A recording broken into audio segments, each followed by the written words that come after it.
adalah gembalaku, takkan kekurangan aku. Ia membaringkan aku di padang berumput hijau. Saudara-saudara yang terkasih di dalam Kristus, selamat pagi. Salam jumpa lagi dalam Sabda Siap Saji edisi Rabu 9 November 2022, di mana kita merayakan pesta pemberkatan Gereja Basilik Lateran. Marilah kita berdoa dalam nama Bapa, Putra, dan Roh Kudus. Amin. Kota yang dipilih Tuhan menjadi kesayangan, mengumandangkan pujian teriring kesukaan, lantang merdu mewartakan Allah menyelamatkan. Turunlah Bapa Surgawi pada kenisah ini, kabulkanlah doa kami dengan sepenuh hati, curahkan berkat ilahi di seluruh muka bumi. Bapa yang penuh kasih, untuk keagungan-Mu, Kau bangun kediaman abadi dari batu yang hidup dan terpilih. Lipat gandakanlah dalam gereja-Mu pengaruh rahmat yang sudah Kau berikan. Semoga umat yang percaya kepadamu semakin berkembang dan ikut serta dalam pembangunan Yerusalem surgawi. Demi Yesus Kristus, Putra-Mu dan pengantara kami yang hidup kini dan sepanjang masa. Amin. Tuhan bersamamu dan bersama rohmu. Inilah Injil Yesus Kristus menurut Yohanes. Dimuliakanlah Tuhan. Ketika sudah dekat hari raya Paskah orang Yahudi, Yesus berangkat ke Yerusalem.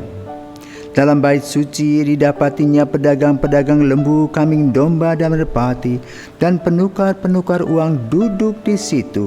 Maka Yesus membuat cambuk dari tali lalu mengusir mereka semua dari bait suci dengan semua kambing domba dan lembu mereka. Uang para penukar dihamburkannya ke tanah dan meja-meja mereka dibalikannya. Kepada pedagang-pedagang merpati ia berkata, "Ambil semuanya ini dari sini. Jangan membuat rumah Bapakku menjadi tempat berjualan." Maka teringatlah murid-murid Yesus bahwa ada tertulis, "Cinta untuk rumahmu menghanguskan aku." Tetapi orang-orang Yahudi menantang Yesus, katanya, "Tanda apakah dapat engkau tunjukkan kepada kami bahwa engkau berhak bertindak demikian?" Jawab Yesus kepada mereka, "Rombaklah bait Allah ini, dan dalam 3 hari aku akan mendirikan kembali."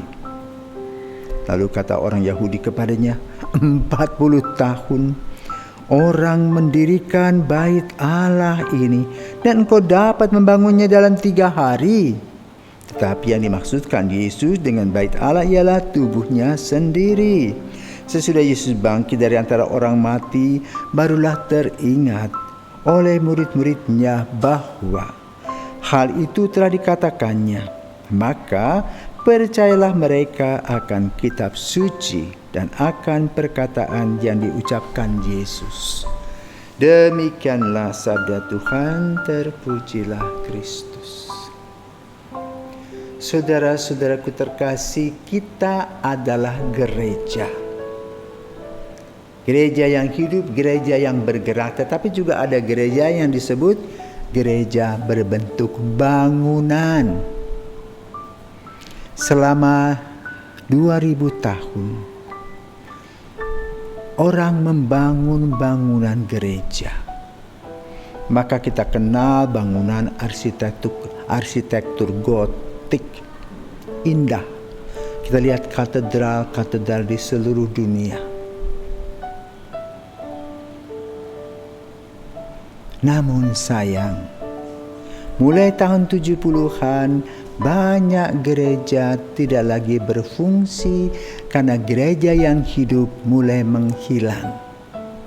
Gereja yang hidup tidak lagi percaya kepada Tuhan. Maka gereja bangunan yang dibangun nenek moyang kita itu merana. Apalagi pajak pembangunannya mahal, maka cukup banyak gereja, bahkan ribuan gereja dijual. Bahkan ada yang menjadi tempat berjualan, jadi toko, jadi kafe-kafe. Yang paling menyakitkan dan menyedihkan adalah tempat itu juga dipakai untuk hal-hal yang kurang beres. Tapi inilah kenyataan yang kita hadapi pada zaman kita. Bagaimana dulu orang berpikir tentang membangun gereja. Membangun gereja tidak mudah, biasanya mencari donasi. Umat diminta partisipasi. Dan pembangunan gereja itu lama.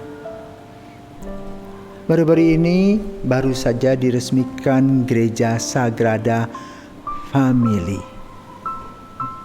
Sagrada Familia di Barcelona.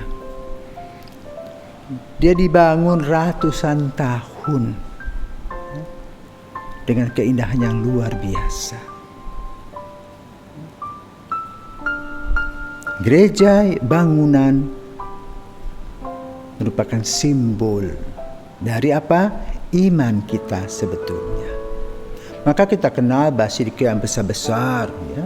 Seperti misalnya kalau Atlimina para uskup itu harus pergi ke gereja.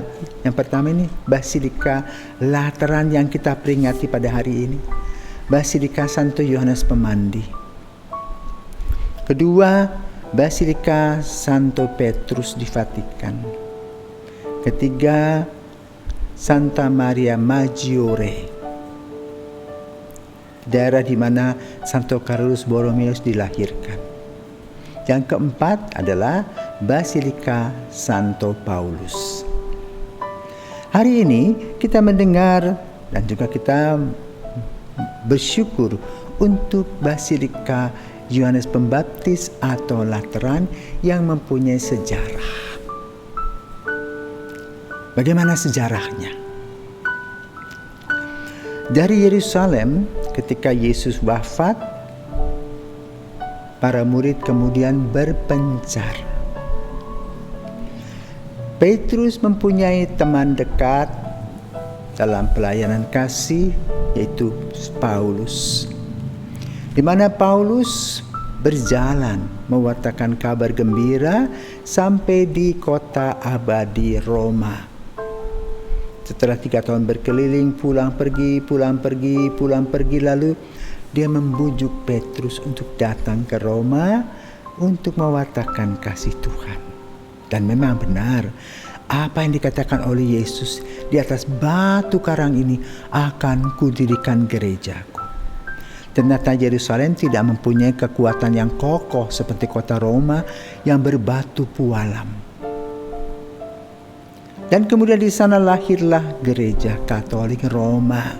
Maka liturgi kita juga menggunakan liturgi Roma, pakaian-pakaian misalnya pun juga sesuai dengan situasi di Roma.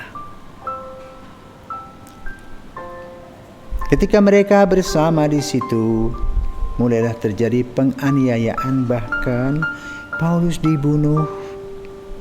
Maka di kuburan Paulus itulah hadir gereja Basilika Santo Paulus. Kemudian juga Petrus mempunyai pengalaman sendiri. Ketika Nero membakar kota Roma, maka orang-orang Kristiani dikejar-kejar, ditangkap, dibunuh, dan mereka lari di katakombe. Termasuk pengikut-pengikutnya bersama dengan Petrus. Maka ada sebuah peristiwa di dalam cerita tentang Petrus. Ketika Petrus sampai di desa Vatikan waktu itu, dia melihat Yesus diikat dan dia bertanya, "Quo vadis?" Jawab Yesus adalah, "Aku akan disalibkan untuk kedua kali." Dan di sanalah Petrus sadar bahwa dia memang harus mengikuti apa yang dialami oleh Yesus sendiri. Maka kemudian Petrus menyerahkan diri. Dan dia katakan, janganlah aku disalib seperti Tuhanku, biarkan aku dibalik kepalaku ke bawah, kakiku ke atas. Itulah yang terjadi dengan Petrus. Lalu bagaimana dengan umat lainnya? Umat lainnya teraniaya sampai pada tahun 320-an. Di sana ada seorang wanita bernama Helena yang menikah dengan ayah dari Konstantinus Agung yang kafir, yang tidak berpercaya kepada Tuhan tetapi menyembah dewa matahari. Namun Ibu Helena ini seorang pengikut Kristus. Ketika sang suami meninggal, maka anak yang masih muda menggantikannya, yaitu Konstantinus Agung. Tentu sebagai seorang ibu, dia mengarahkan anaknya agar anaknya ini boleh menjadi pengikut Yesus pada waktunya.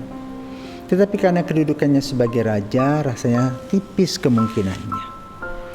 Helena terus berdoa agar Tuhan sendiri yang membuka jalan. Maka lalu dia bertemu dengan Paus Silvester di Roma. Mohon doa dan berkatnya juga agar anaknya pada suatu hari boleh dibaptis. Pada suatu hari dia sakit, konstan sakit. Lalu dokter mengatakan dia kena kusta. Nah, bagaimana sebagai seorang raja dia harus tinggal di sebuah lembah, tidak boleh tinggal bersama dengan orang sehat. Tentu dia merajuk, menangis dan minta kepada ibunya bagaimana caranya untuk dia sembuh. Maka lalu ibunya katakan, baik nak, aku akan bertemu dengan Paus Silvester. Lalu berjanji kalau sembuh maka seluruh kerajaan Romawi akan menjadi Katolik. Dan betul terjadi. Ketika Paus itu memberkati Raja Konstantinus, dia sembuh dari sakit kustanya. Maka semua wilayah itu menjadi Katolik. Maka lalu sebagai ucapan syukur, Raja Konstantinus menyerahkan istana musim dinginnya kepada gereja. Waktu itu gereja belum seperti sekarang. Memang setiap kali ada berkat urbi dan urbi pada awal tahun. Namun dengan kehadiran atau penyerahan Basilika Lateran, Paus kemudian bukan hanya sebagai uskup Roma, tetapi juga uskup seluruh dunia. Berawal dari kota itu berkat urbi dan urbe. Berkat kota dan dunia. Maka kemudian Paus membawahi semua gereja di seluruh dunia. Karena itu pada tanggal 9 November kita merayakan hari raya ini, hadiah yang Raja berikan kepada gereja sebagai ungkapan iman dan syukurnya kepada Tuhan yang telah menyembuhkannya dan boleh menjadikan rakyatnya menjadi orang-orang Katolik. Karena itu kalau kita saat ini pergi ke gereja Lateran, kita bisa pergi yang berjalan di atas tangga kayu yang disebut dengan Scala Santa. Itulah sekilas tentang gereja Lateran. Ada sejarahnya. Maka setiap tahun tanggal 9 November kita memperingati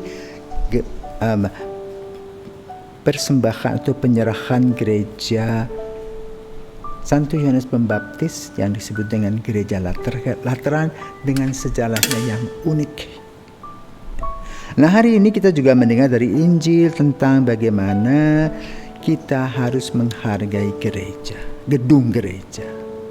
Karena di dalam gereja Katolik ditahtakan tabernakal di mana Yesus hadir. Karena itu ada selalu lampu Allah. Tapi sayang ada beberapa gereja yang harus ditutup. Karena apa? Mereka tidak kuat lagi membayar pajak bangunan gereja.